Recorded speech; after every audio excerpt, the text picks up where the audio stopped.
Xo'p, akalar, o'sha joyimizga kelsak, 2 metrga 1 metr joyimizga o'sha yo'lchalik patronni sizlarga qisqachalarni tushuntirishga harakat qilaman hozir. 3 metrlik tomoni mana. Sentr topib olamiz. Orasi 10 sm ochib, bu tomondan reka tortamiz va bu tomondan reka tortamiz. Shuni 40 cm qochirib, sentrdan reka tortamiz.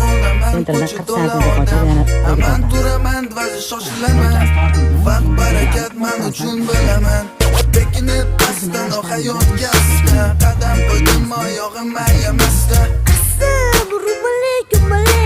Ey bolaka qani salom alay.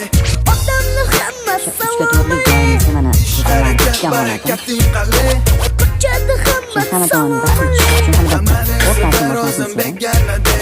Odamni hamma salomali. Darishkamiz 10 cm. Barakating qalay. Ko'chada hamma Mana bitta asosiy bir fishkasi buni. Hop, rekamiz net ko'tariladi. Endi har kimda har xil bo'lishi mumkin. Bu bizda 4 cm to'g'ri keldi, chunki mana shu detalimizni mana shu joydan kesilib yetib keldi bu tomonga. Bu tomonni o'chirib kirishi 4 cm ekan, shuning uchun 4 cm. Rekamizni ko'tarib qo'ydik mana shu qiradan. Ko'rib turibsizmi?